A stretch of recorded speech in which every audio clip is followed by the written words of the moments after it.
শফিউল, আপনার কাছে শুনতে চাই, এই প্রশ্ন বারবার উঠেছে, কম্পিউটারের বিরোধিতা করা বা উগ্র ট্রেড ইউনিয়ন, এগুলো পশ্চিমবঙ্গকে ক্রমশ পিছিয়ে দিয়েছে। ফলে তৃণমূল কংগ্রেস যখন আসে ক্ষমতায়, তাদেরও মূল আন্দোলন যেটার জন্য তারা ক্ষমতায় এসছে সেটাও শিল্প বিরোধী আন্দোলন ছিল। সেই ইমেজ তারা তো মুছতেই পারছে না। প্লাস এমন একটা পরিস্থিতি তৈরি হয়েছে যে বিনিয়োগ পশ্চিমবঙ্গে সেই অর্থে সত্যিই আসছে না, এবং এই অধঃপতন এখনো জারি। তা বামেরা ফাউন্ডেশনটা করে গিয়েছিলেন। যেটা বললাম, আজকে যে তথ্য পরিসংখ্যানের উপরে আমরা আলোচনা করছি, এই তথ্য পরিসংখ্যানটা হচ্ছে একদম প্রধানমন্ত্রীর আর্থিক উপদেষ্টা পরিষদের দুজন সদস্য সঞ্জীব সান্যাল এবং আকাঙ্ক্ষা আরোরা, তাদের একদম ব্যক্তিগত গবেষণাপত্রের মধ্য দিয়েই তথ্যটা প্রকাশিত হয়েছে, যা ভারতবর্ষের সরকার সরকারি তথ্য হিসাবে ঘোষণা করেনি। এবার আমি এই প্রসঙ্গে একটা কথা বলছি, সরকারি তথ্য হলেই যে সত্য হবে আর ব্যক্তিগত তথ্য হলে যে অসত্য হবে, এ কথা আমি বিশ্বাস করি না। কারণ ভারতবর্ষের আমি একটু আগে বলেছি যে লোকে অবিশ্বাস করত, যদি সত্যি আমরা দেখতাম বিরাট শিল্প হয়েছে। আমাকে তো বলতে দিতে হবে। আমি এই জায়গাটাই বলতে চাইছি যে একদম আমাদের দেশ এবং বিভিন্ন রাজ্যের শাসক দলগুলো তথ্যের ম্যানিপুলেশন করে ভারতবর্ষ বা রাজ্যগুলির উন্নয়নের নানা রকম চিত্র দেখায়, অর্ধসত্য কথা বলে দেখায়। এটা আমরা অতীতেও দেখেছি। তাই এই তথ্যের উপরে যদি আলোচনা করতে হয়, যে ভারতবর্ষে 1960-61 সালে 10.5 কন্ট্রিবিউশন ছিল আমাদের রাজ্যে, আজকে সেটা দাঁড়িয়েছে 5.6। এটা 2011-12 রেসপেক্টে আমরা যখন আলোচনা করি, সেখানে 6 থেকে প্রতি মুহূর্তে কমতে শুরু করেছে। এটা আমরা, এই তথ্য আমরা সবাই জানি।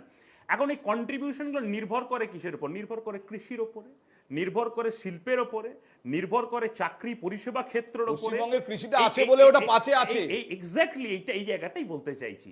এই জায়গাগুলো থেকে সব থেকে বেশি নির্ভর করে শিল্পের উপরে। এই গত 12-13 বছরে আমাদের রাজ্যের শিল্প বান্ধব যে পরিবেশ, শিল্প তো তার আগে ছিল, 20 বছরে সেগুলো উঠে গেছে।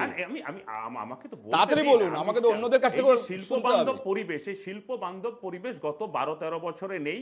কারণ একজন প্রাতিষ্ঠানিক দুর্নীতি দ্বারা পরিচালিত একটা সরকার চলছে, এবং এখানে কোন কর্পোরেট হাউস ভরসা পায় না তার জমি নীতি, ল্যান্ড ব্যাংকের যে নীতি, সেই নীতি পশ্চিমবঙ্গের কোনো সুবিধা নেই। 2015-16 সাল থেকে প্রতি বছর দেখানো হচ্ছে যে শিল্প সম্মেলন, এখনো পর্যন্ত তথ্য বলছে কোভিডের 2 বছর বাদ দিলে 6 বছরে প্রায় 16 লক্ষ কোটি টাকা বিনিয়োগ হয়েছে। গত 2023 সালের অক্টোবর মাসে এ রাজ্যের মুখ্যমন্ত্রী বলেছিল শ্বেতপত্র প্রকাশ করবে কোথায় কত শিল্প হলো, কোথায় কত চাকরি হলো।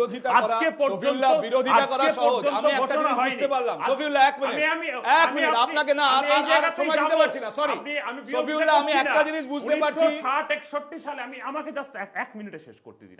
আপনি বলতেই পারেন যে 34 বছরের বামফ্রন্টের সরকারের কথা বলবেন, 91 এর নিও লিবারাল ইকোনমির পলিসির পরবর্তী সময়কার কথা বলবেন, কিন্তু এই কথা অস্বীকার করতে পারেন কি 1960-61 সালে তৎকালীন সময়ে ভারতবর্ষের যে টোটাল খাদ্যের উৎপাদন এবং পশ্চিমবঙ্গের খাদ্যে তাদের ঘাটতি ছিল। 1980 দশকের পর থেকে ভারতবর্ষের মোট জনসংখ্যার 15% পশ্চিমবঙ্গে বাস করত, কিন্তু ভারতবর্ষের প্রশ্নটা সেখানে নয়। বামফ্রন্ট সরকারের সাফল্য থাকতেই পারে, কিন্তু শিল্পে প্লিজ শফিউল্লাহ প্লিজ। ওই যে কথা শুভময় বাবু বলছিলেন না, যে পশ্চিমবঙ্গের কোন শিল্পপতি অর্থাৎ সৌরভ গাঙ্গুলিকে নিয়ে স্পেনে আলোচনা করতে হয়, একদিকে দেখানো হয় যে মুখ্যমন্ত্রী বিদেশ সফর করছেন শিল্প আনার জন্য, এবং এই কৌশিকবাবু একটা কথা বলছিলেন যে বাম আমলের ধর্মঘট অমুক তমুক এইসব বিষয়গুলো বলছিলেন। আমি কৌশিকবাবুকে মনে করিয়ে দিতে চাই যে একটা কারখানা, একটা শিল্পকে ধ্বংস করার জন্য 2 থেকে 2.5 বছরে প্রায় 70টা ধর্মঘট ডেকেছিল তৃণমূল কংগ্রেস। দুর্গাপুর এক্সপ্রেসের মতো রাস্তাকে বন্ধ করে রেখেছিল। আর আজকে যদি যে মুখ্যমন্ত্রী বলে বন্ধ ধর্মঘটের বিরুদ্ধে, তৃণমূল কংগ্রেস গোটা রাজ্য জুড়ে কতগুলো সংস্থাকে তার পাত্তাড়ি গোটাতে হয়েছে শুধুমাত্র তৃণমূলের নেতাদের তোলাবাজি করবার জন্য। এই তথ্য যদি আমরা দেখি তাহলে বুঝতে পারবো আজকে তৃণমূল কংগ্রেসের আমলে উত্তরবঙ্গের চা বাগানগুলোর কি অবস্থা, চা বাগানের মালিকগুলো কারা, চা বাগানের যারা শ্রমিক তাদের কি অবস্থা। কৃষির কথা, কৃষি একটা এখনো পর্যন্ত আমাদের দেশের জিডিপি এবং রাজ্যের জিডিপিকে যতটুকু বাঁচিয়ে রেখেছে কৃষি। কৃষির ক্ষেত্রে মোদী সরকারের নিয়ম হচ্ছে কৃষকের বুকে গুলি মারা। একই রকমভাবে মমতা বন্দ্যোপাধ্যায় এই রাজ্যে শাসন ক্ষমতায় থাকা অবস্থায় কৃষকদের জন্য কি নীতি, বর্ধমান থেকে হুগলি পর্যন্ত প্রতিদিন ঋণের দায়ে কৃষক আত্মহত্যা করছে।